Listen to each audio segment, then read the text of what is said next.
So I looked out the window and I knew something was really wrong. It wasn't something wrong with the plane, it was something wrong with me. I was on this flight back from Auckland where I'd been running a $130 million program of work. I just won the biggest award at the largest company in Australia, CEO Award, Employee of the Year. I had a beautiful apartment, gorgeous wife, everything seemed perfect, but it wasn't. In that moment, with a few red wines and a bit of altitude, I knew there was something wrong. I knew I was broken. You see, I'd spent all of this time doing all of the things that I thought I should do, being the person I thought I should be. But all of it left me hollow. Every single project I worked on, I remember thinking it was like doing a Sudoku. Like when you're doing it, it's intellectually stimulating, and when you're finished, no one cares. You just turn the page, don't you? And that's what work felt like to me. That's what life felt like to me. And because of that, I'd started to become a person I didn't want to be. Started doing things I shouldn't do. And in this moment, sitting on the plane, I knew that everything needed to change. Everything fell apart. And when I hit that bottom, something dragged me out of it. A memory. A moment of inspirational leadership that I want to share with you that changed my life. But first, let me tell you the journey it took me on. I found myself in the northeast of Thailand at Bound Home Hug. And there I met Malik. When I first met Malik, she was in a bad way. She had open wounds in her arms and legs. Her hair was this mess of head lice and dried blood. She'd been dropped off by the police because her mother had passed away from HIV. And the only thing her mother had left her with was the tattered clothes she was wearing and that same virus that had taken her life. Malik wasn't well. We took her to a local hospital and the doctor said, things aren't good, maybe 3 or 4 weeks, maybe a month if she's lucky. And so I left my time at Home Hug not knowing if I'd ever see Malik again. 6 months later, I travelled back and this little girl came and gave me a bottle of water. I was amazed. I was stunned. Malik was thriving. What was incredible though, is that this wasn't at all remarkable to the staff who worked there. This is business as usual. This is just what they did. I was intrigued. There's magic here. And I need to understand this magic. I spent some time with the staff. This is May Dara. At the time, May Dara's job was to cook meals for the kids. 80 meals, 3 times a day, 7 days a week. And she always did it with that same big smile. What wasn't so inspiring though was where she was doing her work. This is her kitchen. Those 3 gas burners, rusted as they were, had their tubes running along the ground, over a sink, through an open window to an unsecured gas bottle. Someone had built a concrete wall to cover most of the ventilation, but they'd installed a fan. The problem was it hadn't worked in about 5 years. So in the middle of summer, this was an oven in on itself. And yet she still had that big smile. From that trip, I came back to Australia and I said to Hans, look, there's a big list of things that we can do to fix this up. And as usual, they kicked into gear. Hans got a group of Australians to go over and help. You can probably tell they're Australian, can't you, by the big bum crack?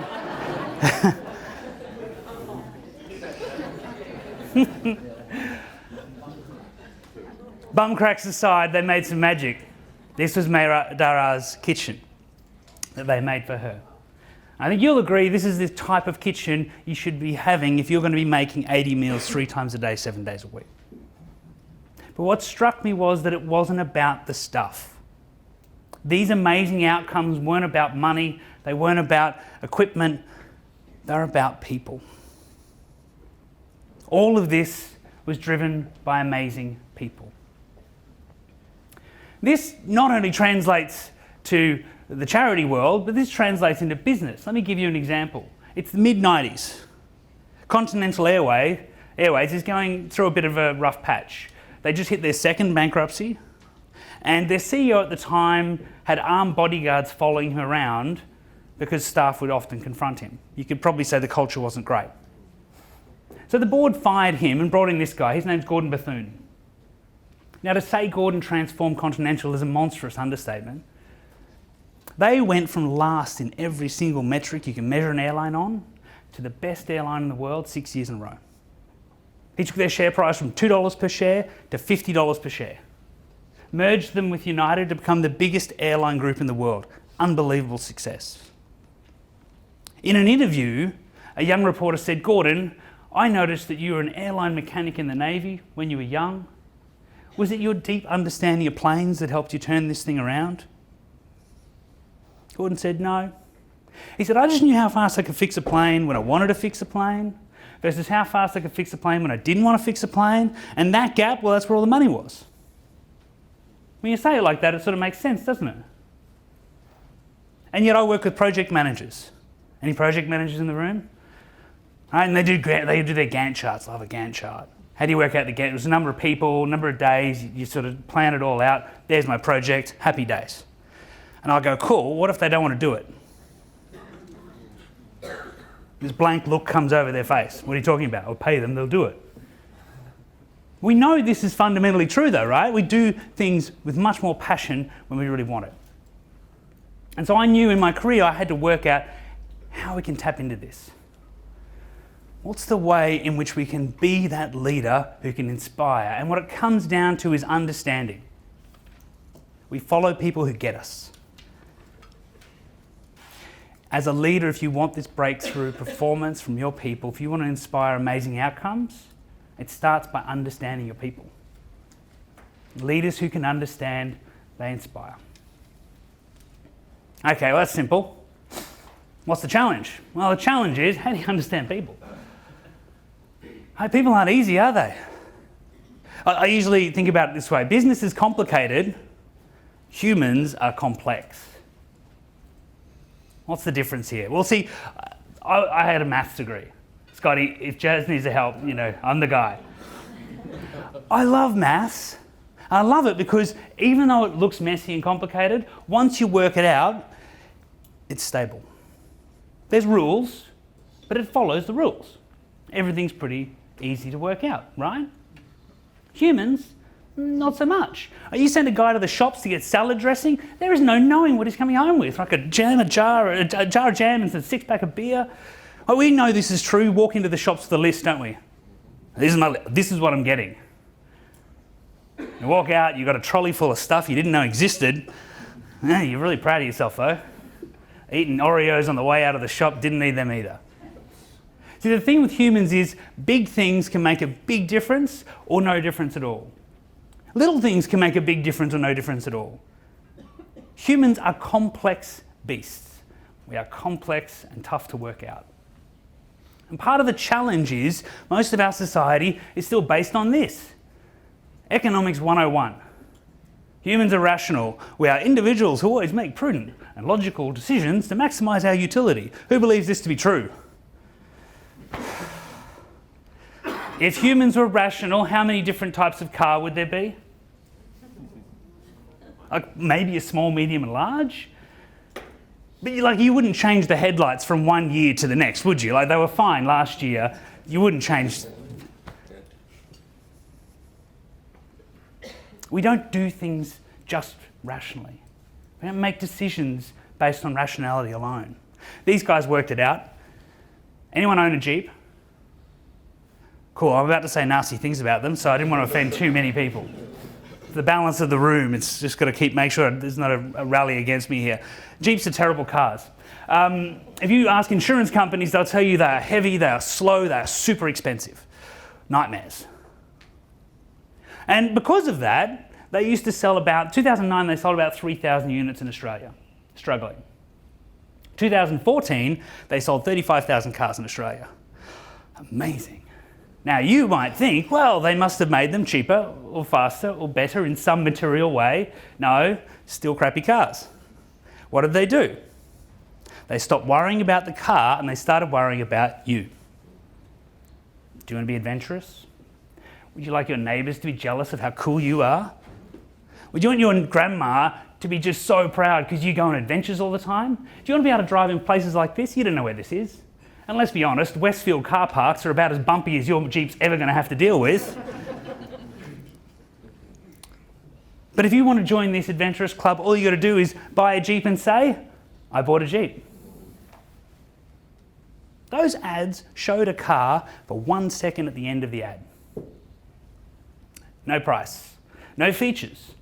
Remember Ford used to run those ads and they had the list of features down the side? Power windows, power steering, airbags, disc brakes, blah, blah, blah. Be really clear, that was the engineers at Ford trying to tell you how clever they were. Look what I made. No one bought a car because the 8th one down said ABS brakes. No one. Humans do things that we love, that we like, that inspire us. And those things are unique and interesting. If you're going to be a leader and understand people, you need to be looking for these little tiny things, not the logical things. Humans act on rationality. We're also emotional, highly emotional, and contextual, aren't we? Let's play a scenario out. Let's say, so what's your name? Chris. Chris is driving down the Amalfi Coast. Convertible? Red. Beautiful. And he's driving along, taking in the view, smelling the air, nice and slow. Someone comes up behind you and they're beeping their horn, trying to get past, they're aggressive, and you think, oh, what's wrong with this person, right? Look how beautiful this is. Just relax. Until you're trying to get to a meeting and you're in a rush and someone's in front of you and you might be driving down this road and you're like, get out of the way, right? You just flip roles. Your people are contextual, your people are emotional, your people are rational sometimes, but make no mistake, if you want to understand them, you can't put it in a spreadsheet. It doesn't all fit. And this is why I'm really focused on empathy. I define empathy not as sympathy, not as caring, as understanding why people do what they do. This is my little daughter Zoe. She's my mystery, she's my puzzle at the moment. I've got no idea, do I? Wait till she's 15, they keep telling me. But if we can understand why people do what they do, understand what drives them, what inspires them, what they love, then we can lead them, when we can find that magic. Why is this so hard though? Why do we struggle so much to understand each other? I think it's mainly because of your brain. Your brain has 85 billion neurons, some a few less. 85 billion neurons connected through trillions of pathways. Your brain is the most complex system in the known universe. Congratulations, it's awesome. But it's also old hardware. Right? Most scientists will tell you that the brain hasn't evolved, hasn't changed in about 5,000 years. It's the same sort of brain we've had for a really long period of time. And the issue with that is that if you mapped out human history, that brain has been perfectly designed to live in a world that no longer exists. For most of that 5,000 years, how did humans live? We lived in small, homogeneous groups. Less than 100 generally. You were born into a tribe. And around you were people who looked like you, who spoke your language, who danced your dances, who sung your songs. They were just like you. And you shared all of these mental models, all of these understandings of the world, you shared them with other people. And them, those people over there, they didn't matter so much. You think 200 years ago, you're living in a village in northern Italy, and something happens in Korea. How much do you care? You probably don't even know. It makes no difference to your life. Today, something happens in Korea, the whole world shakes, doesn't it? See, our brains are perfectly designed for a world that doesn't exist. Our brains are fallible. There's easy ways to trick the brain. Let me give you an example. Looking at this, you'll agree A and B are different colours, aren't they? No, they are not. They are identically the same colour. At this point you're going, he's lying, he's doing some trick, he's fooling me. No, I'm not. A and B are exactly the same colour. Okay, well, what's this all about? What's going on here? Anyone want to guess? Let me ask you a question. What are you looking at? Yell it out. Checkerboard? Checkerboard. And what are the rules of a checkerboard? Light, dark, light, dark, light, dark. We know how they work. And then there's something else there, isn't there? What's that? There's a green cylinder. Yeah, and what do we know about the cylinder? Well, it's light on one side and dark on the other, so there must be a light source behind it, and it's casting a shadow. Yeah, none of that's there. This is a two-dimensional image, and your brain creates everything that we just discussed. And your brain assumes that that shadow is causing the differences in colour, and that therefore the checkerboard holds true to a checkerboard. These are models that your brain has built in to understand how the world works, and it relies on them constantly, believes them to be true. Let me give you another example. Imagine a guy named Barry.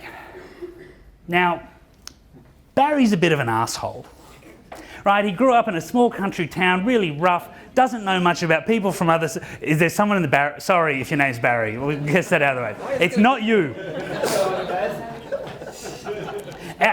The other Barry.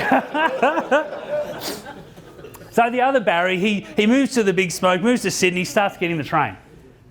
And what he notices about the train is you don't line up to get on the train, but you sort of get on after the person in front of you. Yeah? And as Barry's there at the train station one day, he sees someone, they look like they're from India. He doesn't know much about these types of people, but he notices that they do something different. They walk up to the edge of the train and they just sort of shove their way on as other people are getting on. So Barry pulls out this little mental model, this little punch card in his head right at the back, because there's not much on it, right? He hasn't used it before. And he writes on there, Indian people at the top, writes on there, rude at getting on the train. And he files it, not at the back now. It's been brought to his attention. He files it at the front, doesn't he? Because the next time he goes to the train station, what's he looking for? There it is again. Oh, these Indian people are rude at getting on the train. I'm so right. And really quickly, you can see how Barry will form this view and believe it to be true.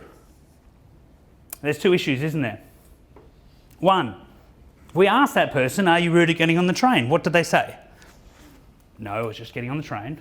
Two, if we took Barry to Mumbai and put him on a platform, he is never going to get on a train. Yeah? The issue that we have with our brains is our brains create models of the world that we believe to be objective truths. This is this. That's how it is. What you need to know if you're going to lead people in this diverse modern world is that most of them are just your subjective beliefs. They're not facts. Most of the things you use to navigate through the world are just your subjective beliefs. You need to know that, because if you rely on them too much, and we all know a Barry, don't we? Not this one. We all know another Barry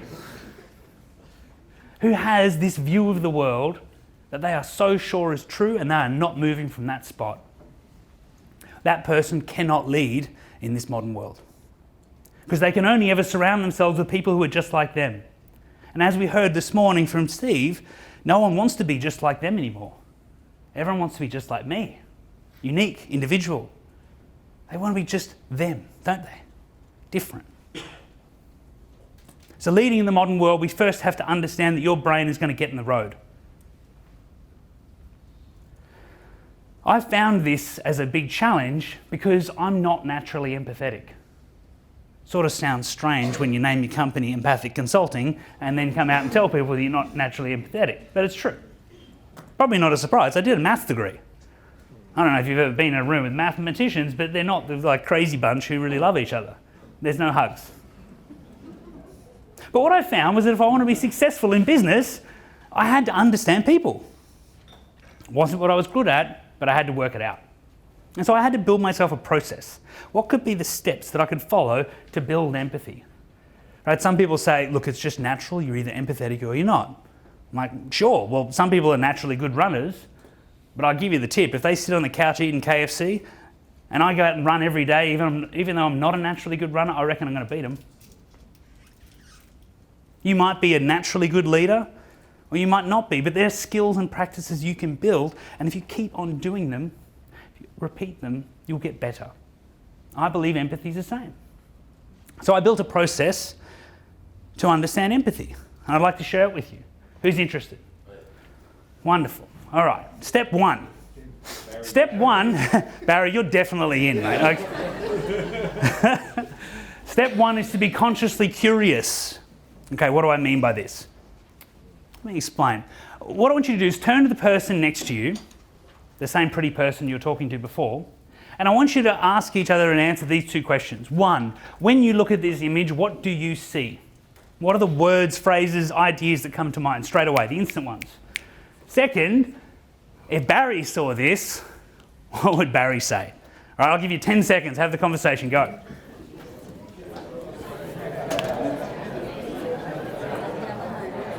Oh, sorry.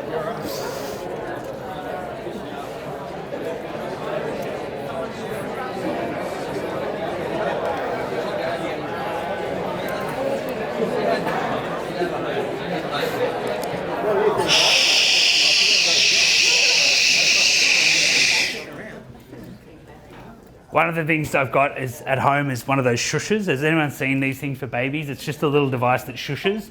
It works on adults so well. All right, so what do you see? What do you see when you yell when you look at this picture? Yell it out.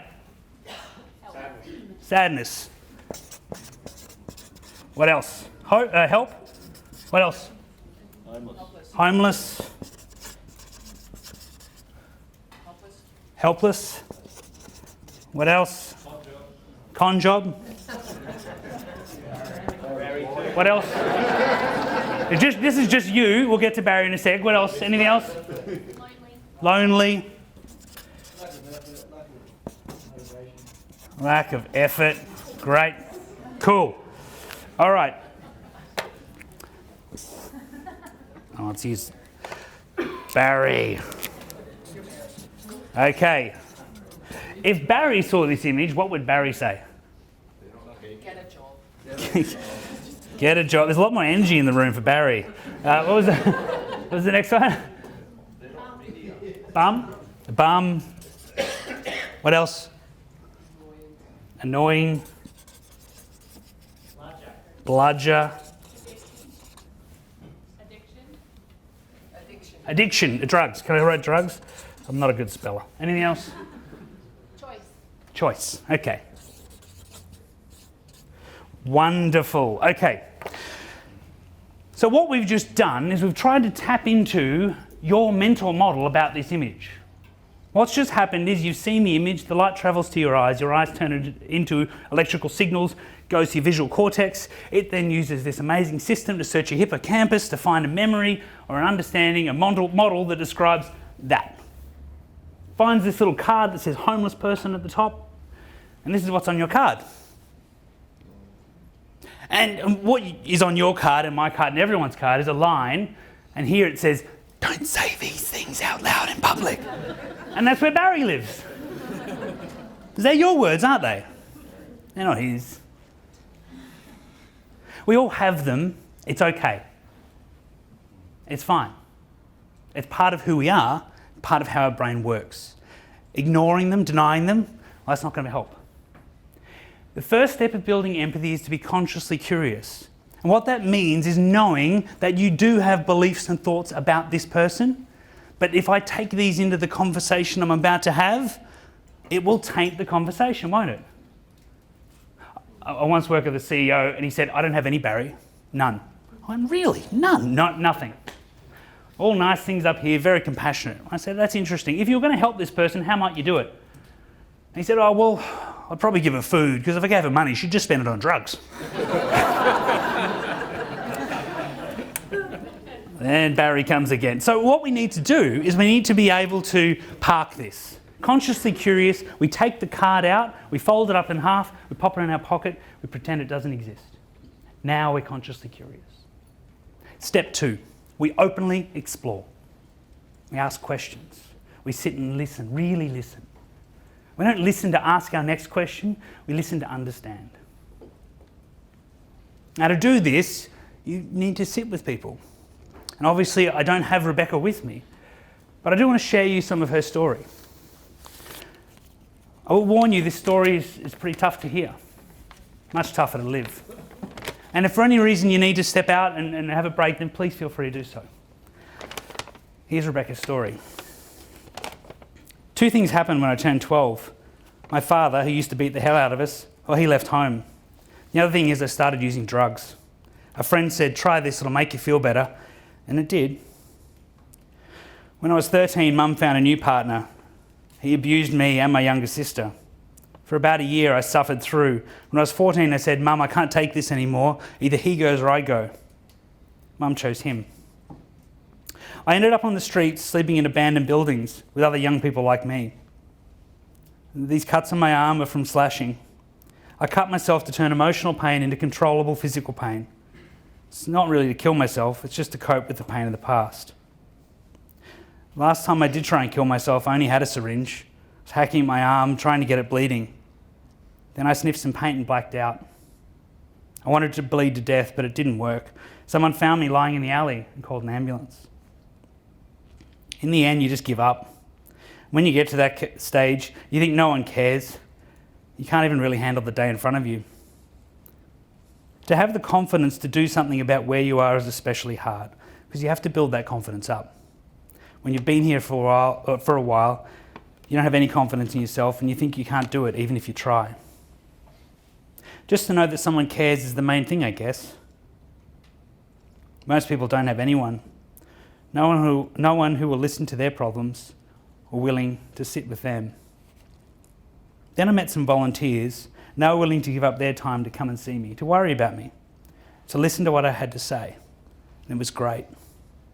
That's what people need, is someone to be there, someone to talk, to listen, someone to care, someone they can trust.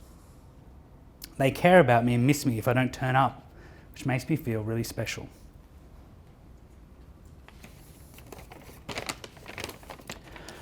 Once we've taken the time to actually listen and understand and openly explore, we can then move on to step 3. We can now challenge our model. We can now pull out that little card that we put in our pocket, compare it with the information that we've got, and we can make any change we like. This is the process of you changing your mind. You can do it anytime you want. And once we've done that, we're now in a position to lead with understanding and empathy.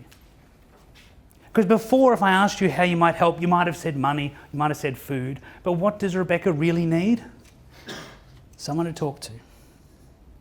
What's she really lacking? Confidence. Leading with empathy is about understanding what's really going on so that I can make the best decisions as leader. It's not always the compassion, it's not always nice, it's not always fun, it's not always easy. But it's done with empathy and understanding. Now, when we get to this stage, we do something really dumb. Let me show you a sandwich. When I was 14, I grew up a pretty poor family, and when I was 14, one day this was my lunch. Man, I was excited. Right, this is roast chicken, hot chips, gravy, white bread roll, no nutrition, 100% awesome. And I was just about to smash this thing in my face. Oh my God, I was excited. And just as I was about to eat this sandwich, a friend of mine came up, and she was a good friend. She said, "That's disgusting. Do you know how many chickens have to die every year so people like you can eat things like that?" And blah, blah, blah, gave me the whole vegetarian spiel. I was really annoyed. I was annoyed for 3 reasons. 1, I'm 14, it's lunchtime, I don't want to think about stuff.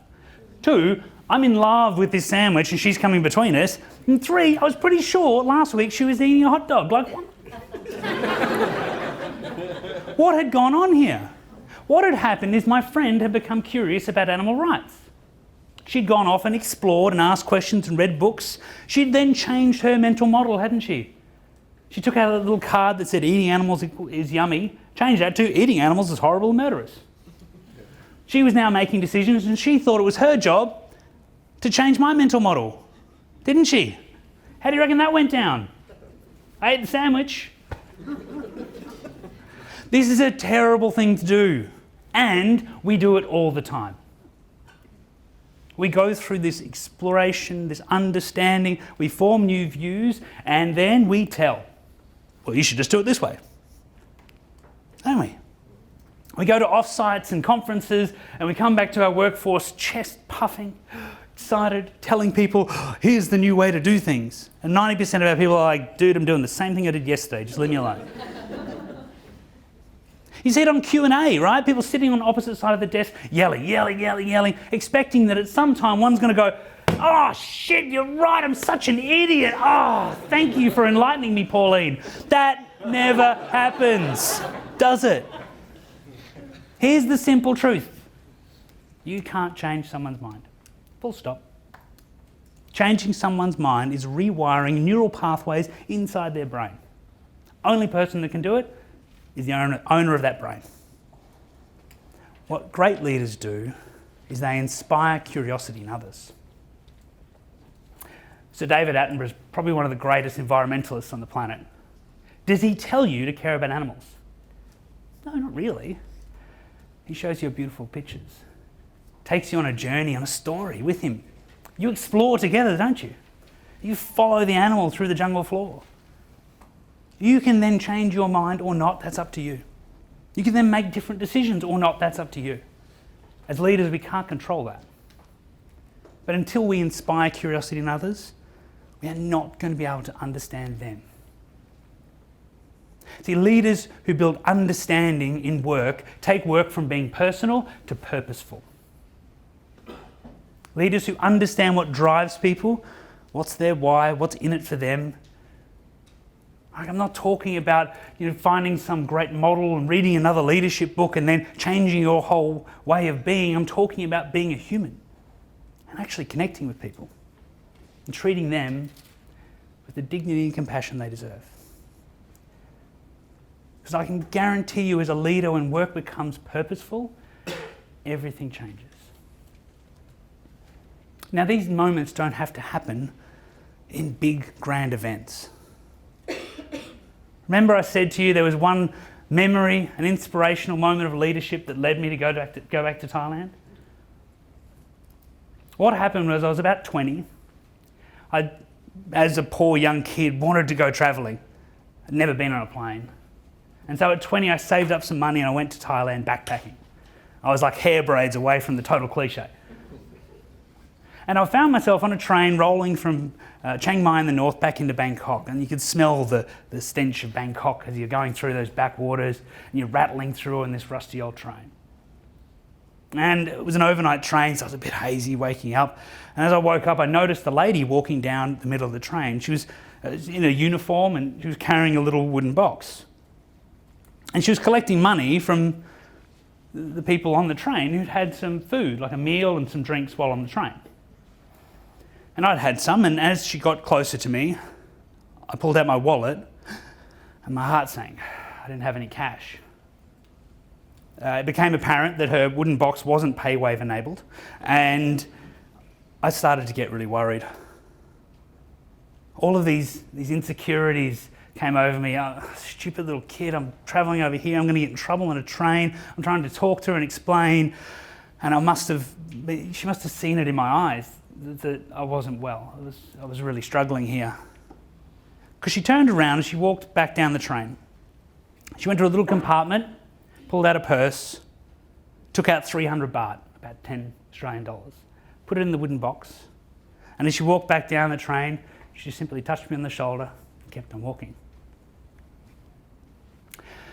Now, I don't know how much money you make walking up and down the trains, but it's not enough to pay for a meal for some stupid kid. But what she saw in that moment was a moment to make a difference.